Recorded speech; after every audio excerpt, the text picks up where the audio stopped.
ہمدرد university کے founder حکیم عبدالحمید کے یوم پیدائش کے موقع پر پروگرام ہوا جے پور میں منعقد۔ یونانی ڈاکٹرز کو کیا سمانت۔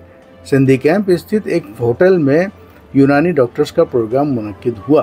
موقع تھا ہمدرد یونیورسٹی کے فاؤنڈر حکیم عبدالحمید کے یوم پیدائش کا دن۔ پروگرام کے مکھیہ اتیتھی JLN ایجوکیشن گروپ کے ڈائریکٹر ڈاکٹر اعظم بیگ رہے۔ وششٹ اتیتھی CM KOSD گووند پاریک، اتیتھی بطور ڈاکٹر منموہن کھینچی، ڈاکٹر ہرناتھ گورا، پروفیسر شعیب رہے۔ آیوجک ڈاکٹر شوکت نے کہا کہ دیش کو حکیم عبدالحمید نے یونیورسٹی دے کر یونانی پیتھی کو زندہ رکھنے کا کام کیا۔ ڈاکٹر اعظم بیگ کے اپنا جوش سے بھرا اور خوبصورت انداز میں ادبودھن دیتے ہوئے کہا کہ ہمدرد یونیورسٹی دیش ہی نہیں بلکہ ودیشوں میں بھی یونانی پیتھی کے لیے پہچانی جاتی ہے۔ ہر سال ہزاروں ڈاکٹرز بنتے ہیں۔ حکیم عبدالحمید کو ہمیشہ یاد رکھا جائے گا، بھول نہیں سکتے۔ صدر محترم اور اس اجلاس کے سربراہ عزت مآب ڈاکٹر شوکت علی صاحب، ایڈیشنل ڈائریکٹر محکمہ طب یونانی حکومت راجستھان، انہی کے ساتھ اسٹیج پر تشریف فرما محترم کھینچی صاحب، ڈائریکٹر ہی کہوں، میں تو یہی مانتا ہوں کہ جب تک کوئی پرماننٹ یونانی کا ڈائریکٹر نہیں مل جائے گا تب تک انہی کو چلنے دیجیے اپنے حساب سے، تو باقی سرکار جانا۔ محترم کھینچی صاحب، اس پروگرام کے روح رواں اور راجستھان میں طب یونانی سماجی خدمات اور تمام تر اطباء کرام کو ایک جازم پر جوڑنے، کھڑے کرنے اور ان کے لیے سمرپت بھاونا سے کاریہ کرنے کی جگیاسا اپنے من کے اندر لیے ہوئے ایک شخص راجستھان میں نظر آتا ہے، اس کا نام ہے ڈاکٹر فرحت چودھری۔ زوردار تعلیم سے سنا جاتا ہے۔ ایک اور شخصیت، کوئی ایک چنا بھاڑ نہیں پھوڑتا، بڑی مشہور مثال ہے، انہی کے دم قدم شانہ بشانہ بہت ہی ذمہ دار شخصیت، جس کے بارے میں ڈاکٹر آفتاب نقوی نے ابھی بہت خوبصورت تعارف کرایا۔ بہت ساری جڑی بوٹیوں کو زمین سے تلاش کر دوا کی شکل میں اطباء اور مسیحا بنا کر ہمارے اور آپ کے لیے سنجونے تیار کرنے کے لیے جس شخصیت نے اپنے آپ کا بیڑا اٹھایا ہے، محترم ڈاکٹر مقبول صاحب، ان کے لیے بھی زوردار تالیاں بجا کر کے ان کا استقبال فرمائے۔ محترم شعیب اعظمی صاحب، محترم ڈاگر صاحب، محترم ابھی اکمل بھائی کی میں گفتگو سن رہا تھا مسکولو اسکیلیٹل ڈس آرڈر پر۔ کاغذ پر چیزوں کو لکھنا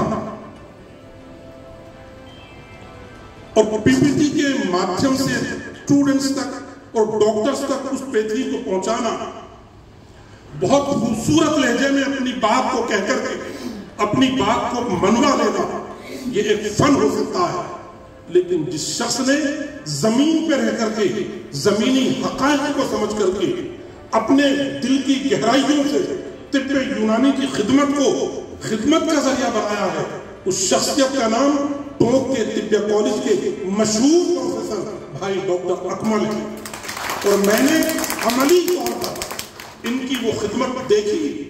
2-3 میری جانکار خواتین کو ان کی خدمت میں انہی ڈس آرڈرز کے لیے بھیجا، اور بحمد اللہ تعالی بنا کسی آپریشن کے 6 مہینے کے مسلسل علاج میں ان کو نہ صرف بہتر صحت عطا فرمائی بلکہ وہ ساری زندگی کے لیے ان کو دعا دینے کے لیے صدقہ جاریہ بن گئے۔ میں سمجھتا ہوں اتنی خوبصورت شام میں ایسے ڈاکٹر آفتاب نقوی وہ جب بولتے ہیں تو ایسا لگتا ہے کہ یہ زبان نہیں، آب زمزم سے دھلی ہوئی کوئی تحریر ہے جو لکھتی گئی ہے، اور اس کو اپنی زبان سے ڈاکٹر آفتاب نقوی ادا کر رہے ہیں۔ میری شان میں انہوں نے کیا کہا وہ میرے کچھ سمجھ میں خود نہیں آیا، لیکن لفظوں کی گہرائی اور گہرائی کو سمجھنے والے لوگ جب الفاظ کا استعمال دل کی گہرائیوں سے کرتے ہیں تو وہ صرف آوردن نہیں ہوتا، آمدن ہوتا ہے۔ اور اپنے آپ الفاظ ایسا لگتے ہیں کہ یہ سمندر کی گہرائیوں سے نکل کر دریا کو چھو رہے ہیں اور دریا میں کہیں دوسرے دریا میں ضم ہو کر کے خاموش لفظوں کی ایک تحریر بن گئے ہیں جو مثل موتی سب کو روشن کریں گے. بھائی آفتاب نقوی صاحب، آپ کے ان پروگراموں میں اتنے سارے اطباء کو اکٹھا کر لینا اپنے آپ میں ایک بڑا کام ہے. اطباء کی ایک بڑی تعداد جن کی میں دل سے قدر کرتا ہوں ابھی یہاں پر سمانت ہوئی ہے، ہم ان کو بھی سلام کرتے ہیں. اسٹیج پر بیٹھنے والے لوگ کبھی کبھی اپنی عمر میں، اپنے علم میں، اپنے مرتبے میں اور رتبے میں اور اپنی مسیحائی میں کم ہو سکتے ہیں، لیکن وہ لوگ جو سامنے بیٹھتے ہیں وہ ان کو بڑا بنانے میں ان سے بھی بڑے بن جاتے ہیں جب ان کا سمان اس شکل میں ہوتا ہے. ساتھیوں، ایک درد جو ہمیشہ میں اپنے ساتھیوں کے سامنے بیان کرتا رہا ہوں، آپ سے بھی آج 2 منٹ کے لیے بیان کروں گا. حالانکہ میں نے اکمل صاحب کے گفتگو میں بے وجہ بیچ میں آپ کی تالیوں کی گنگناہٹ سے اندازہ ہو گیا تھا کہ کھانے کی خوشبو عوام تک پہنچ گئی ہے. اب یہ تالیاں اس لیے بھی بج رہی ہیں کہ بھائی اپنی گفتگو کو مختصر کر لوں. لیکن میں سمجھ رہا تھا اکمل بھائی کچھ اور کہنا چاہتے ہیں، لیکن جب کھانے کی طلب ہو تو امام ابو حنیفہ کا فرمان یہ ہے کہ نماز بعد میں پڑھا کرو، پہلے کھانا کھا لیا کرو تاکہ کھاتے وقت نماز میں دھیان رہے. اس سے بہتر یہ ہے کہ نماز پڑھتے وقت کھانے میں دھیان رہے. تو میں بہت بہتر طریقے سے آپ کی اس جذبات کو سمجھتا ہوں، لیکن 2-3 ضروری باتیں ہیں جو مجھے اس موقع پر آپ سے کہنا چاہیے. حکیم عبدالحمید صاحب کے بارے میں آپ کو اندازہ ہے 1908 کا موسم کیسا رہا ہوگا؟ آپ کو اندازہ ہے 1925 کا موسم کیسا رہا ہوگا؟ 1947 کا ماحول کیا رہا ہوگا؟ 1950 کا ماحول کیا رہا ہوگا؟ جس دہلی سرمایہ سلطنت میں ان کی پیدائشیں ہوئی ہیں، حکیم اجمل خان ہو، مسیح الملک، حاذق الملک حکیم عبدالحمید صاحب ہو، یا ایک بار ہمارے بڑے شعراء، حکماء، اطباء اور فلسفی سر سید کو بھی حکیم کہتے ہیں، اس لیے کہ شذرات طب میں حکیم سر سید احمد خان کا بھی کوئی جواب نہیں تھا. یہ وہ لوگ تھے جو ملت کا سرمایہ نہیں تھے بلکہ اس ملک کی امانت تھے. اس زمانے میں جب دہلی سے لے کر کے میرٹھ تک کتنی پیڑوں پر لاکھوں لاشیں ٹنگی ہوئی ہو، اس ماحول میں ان لوگوں نے کتنے بڑے بڑے کام کیے ہیں. آج کا ماحول تو بہت بڑا ہے. آج تو کھینچی صاحب بیٹھے ہیں، ڈوگرا صاحب بیٹھے ہیں، سامنے لوگ بیٹھے ہیں. اس زمانے میں تو سرکار نے یہ کہہ دیا تھا کہ یونانی طب کو بند کر دیا جائے. اس زمانے میں 1962 میں یونانی طب کے ایک کالج کا افتتاح ہندوستان کے سابق وزیر اعظم کی حیثیت سے جواہر لال نہرو کرتے ہیں اور حکیم عبدالحمید کے لیے یہ کہتے ہیں کہ حکیم عبدالحمید معجزاتی شخصیت ہے، جس طرف سے نکلیں گے اپنا راستہ خود بنا لیں گے. آپ اس سرمایہ کی حفاظت کر رہے ہیں. 1979 میں شوکت صاحب موبائل بعد میں دیکھنا، ہر دم یہی مت کیا کرو، کچھ آپ کے پروگراموں کی ترتیب صحیح رکھا کرو، سب کی سنتے نہیں اپنی تیاری کرتے رہتے ہو. 1979 میں، اسی 1979 میں راجیو گاندھی نے ہمدرد یونیورسٹی کا سنگ بنیاد رکھتے وقت حکیم عبدالحمید صاحب کے لیے جو کہا وہ ہمارے اور آپ کے لیے مشعل راہ ہے. انہوں نے یہ کہا حکیم عبدالحمید جیسی شخصیت کا ڈرائیور بننا میں زیادہ بہتر سمجھوں گا بجائے اس کے کہ میں پردھان منتری ہوں. یہ بات حکیم عبدالحمید کے لیے راجیو گاندھی جی نے ہمدرد یونیورسٹی کا سنگ بنیاد رکھتے ہوئے کہی تھی، جس پروگرام کی صدارت حکیم عبدالحمید فرما رہے تھے. رابعہ اسکول گلی قاسم جان میں 1963 میں کھولنا लड़कियों की तालीम को और लड़कियों को बाज़ाब्ता इस तरह के अमल और मोहलत अमल देने के बजाय उनको शाना बशाना साथ लेकर चलने के लिए कायम किया था। जिस हकीम अब्दुल हमीद के पैराए पर और उनके कदम पर हम चलना चाहते हैं, हमारी तो हालत ये हो गई है कि 10 डॉक्टरों को स्टेज पर माला पहनाने के लिए बुलाते हैं, एक खातून भी हमें नजर नहीं आती तो उसको भी खड़े करके उसको माला पहना दे कि तुम भी हमारे शाना बशाना इस मुहिम में शरीक रहना। जिस हकीम अब्दुल हमीद को राबिया स्कूल आज से 100 साल पहले महिलाओं को तालीम में बराबर लाने और तिब्बे यूनानी का फलसफा समझाने के लिए उन्होंने बेड़ा उठाया था। नर्सिंग स्कूल 1972 में खोला, स्कूल ऑफ फार्मेसी 1975 में खोला। मेरी डॉक्टर शौकत अभी भी गुजारिश है, एक खता हुई है, कोई ना कोई महिला खातून डॉक्टर को यहाँ बुला करके, किसी महिला खातून से 2 लोग बैठे थे, उनको तो मैं भी जानता हूँ, उनको सम्मान करना इस कॉन्फ्रेंस का फर्ज है। 11 डॉक्टरों के बीच एक महिला को तो इतना मौका दो कि वो आपके शाना बशाना चलकर आपके सफ में कहीं ना कहीं आपके साथ खड़ा हो सके। घर उसे चलवाते हो, बच्चों को वो संभालती है, तिब भी वो संभालती है, क्लिनिक भी वो संभालती है, कपड़े भी वो संभालती है। और जब सम्मान का मौका है तो माला सिर्फ अताउर रहमान साहब पहनेंगे, माला सिर्फ गुर्रेज साहब पहनेंगे, माला सिर्फ अकमल साहब पहनेंगे, माला अकमल साहब की अहलिया नहीं पहनेंगे। थोड़ा सा अभी आप पहले लिस्ट में उनको लाओ और उनको माला पहनाकर उनको सम्मानित करो। चलिए इसके आगे बढ़िए। हकीम अब्दुल हमीद का ये कारनामा इससे बढ़कर पे करे। मैंने भी आपसे कहा, सरमाया इंदिरा गांधी ने इंडिया इस्लामिक कल्चरल सेंटर के लिए 70s में जो जमीन लोधी रोड पर लुटियन जोन में दी थी, लुटियन जोन में 1970 में जो जमीन इंदिरा गांधी ने दी थी, 10 साल तक दिल्ली का कोई सरमायादार उस जमीन के 10 लाख इकट्ठा नहीं कर सका था। 6 महीने बाकी थे। हकीम अब्दुल हमीद साहब को पता चलता है कि वो जमीन जो लुटियन जोन में 86 और 87 प्लॉट दिया गया है लोधी रोड पर, वो कैंसिल होने जा रहा है। हकीम अब्दुल हमीद साहब ने अपने जाती सरमाए से 1981 में 10,50,000 रुपया दे करके उस जमीन को बचाया जिस पर आज इंडिया इस्लामिक कल्चरल सेंटर बनती है।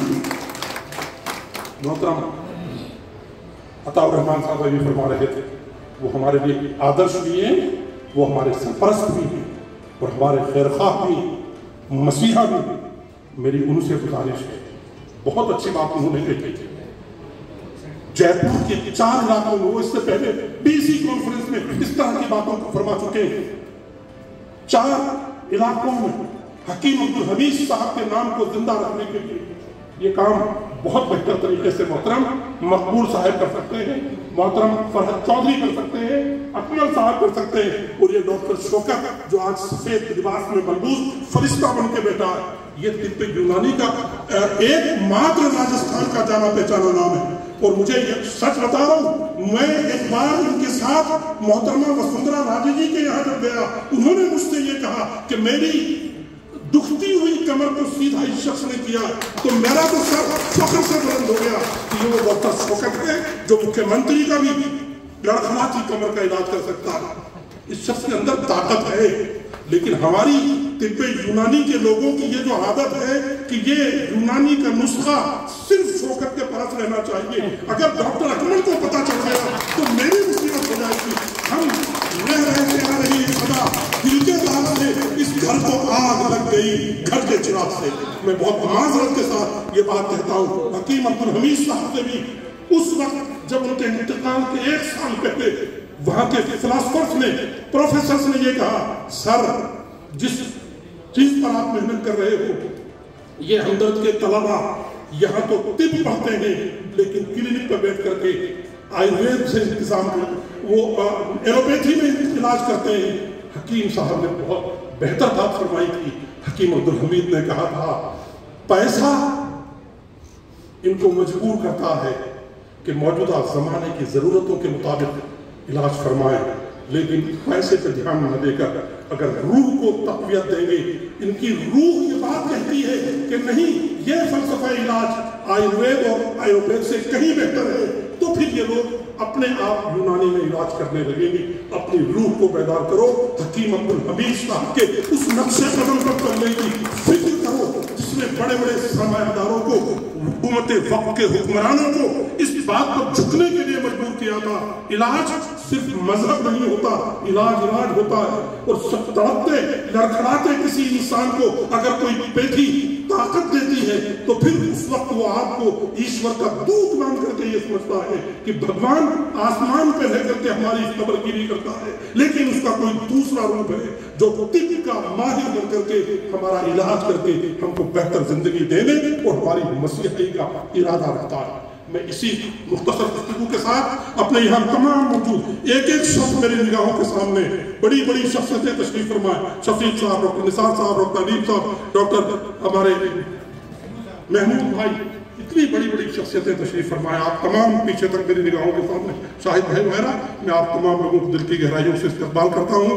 और मैं अपना फर्ज इसलिए अदा कर चुका हूँ कि मैं यूनानी तिब को फरोग देने और JLN यूनानी मेडिकल कॉलेज के इस्तेज़ार और इस्तेहकाक के लिए अपनी जमीन को वक्फ करके 1,50,00,000 रुपया इस पर लगा चुका हूँ। अब मेरी हाजत पता नहीं कि उस तरफ नहीं मुझे ले जाती कि मैं इसमें और कोशिश करूँ। आपको ये दावत देता हूँ। मेरे दो दोस्त डॉक्टर शौकत और डॉक्टर अकमल ने मुझे मजबूर किया था, रातों रात 60 बेड से काम नहीं चलेगा, 40 बेड और लगाओ। पता नहीं क्या क्या बेचकर 100 बेड लगवा दिए, सारी तैयारी करवा दी। यूनिवर्सिटी से एफिलिएशन भी मिल गया, सरकार से NOC भी मिल गई, लेकिन जब फाइल दहली गई तो 4 साल तक सरकारी महकमों के बिगड़ जाने के बाद, जूतियां टूट जाने के बाद, हाई कोर्ट जोधपुर में अपने केस को हासिल रखने के बाद आज तक इस गम में हूं कि मुझे मेरी वो इंस्पेक्शन रिपोर्ट वापस दे दी जाए जो CCIM में जमा हुई थी। CCIM कोर्ट को भी वो रिपोर्ट नहीं भेज रहा और उसमें तरमीम करके मुझे बिला वजह कॉलेज की मंजूरी से रोका गया है। मुझे कोई परेशानी नहीं है। बहमदिल्लाहि ताला जिस वतीयत को लेकर के, जिस अजीमत को लेकर के, जिस इनकलाब को लेकर के मोहतरम सैयद हकीम अब्दुल हमीद साहब, मोहतरम सैयद हमारे यूनिवर्सिटी के जो बानी मबानी सर सैयद अहमद खान, उनके नक्शे कदम पर और हकीम अजमल खां पर जब प्रोग्राम होगा फिर उनके बारे में बोला जाएगा क्या क्या लोग थे जो इस जमीन से चले गए। और उनके बाद इतने बेहतरीन लोग अभी भी बाकी हैं। अल्हम्दुलिल्लाह आपसे इतनी दरखास्त है इस तरीके के प्रोग्रामों में आकर अपने आप को ताकत भी बख्शिए, इन तंजीमों को जिला बख्शिए। और जैसा अभी हमारे कोई एक साथी कह रहे थे कि तंजीमों की आपसी रंजिश हम असर बन जाती है और हमको आगे बढ़ने में एक दूसरे की मुकाबला आराई पर मजबूर कर देती है। ऐसा न सोचिए, ये तमाम लोग मिलजुल करके एक बेहतर काम करने की तरफ बढ़ रहे हैं। एक बात आखिर में कहकर के बस आपकी क्षमा गोशगुजारी पर खत्म करूंगा। हमारे लोग बेहतर काम न करके अल्लाह और उसके रसूल के नामों का सहारा लेकर आई लव मोहम्मद के बैनर बनाकर सड़कों पर जुलूस निकालकर अपने आप को कुछ अच्छा साबित नहीं कर रहे। अल्लाह के रसूल की तालीमात दिल से लगाने के लिए सड़क पर बैनर दिखा करके दूसरों के सामने हसीमत करने के लिए नहीं है। मेरी आपसे गुजारिश है, ऐसा कोई भी कदम जो सड़क पर अल्लाह के रसूल की मोहब्बत के लिए हमारे नौजवानों को डंडे खाने पर मजबूर कर दे, हम उसको मुनासिब नहीं समझते। हिंदुस्तान के सारे अवाम बेहतर तरीके से, हमसे बेहतर तरीके से हमारे गैर मुस्लिम भाई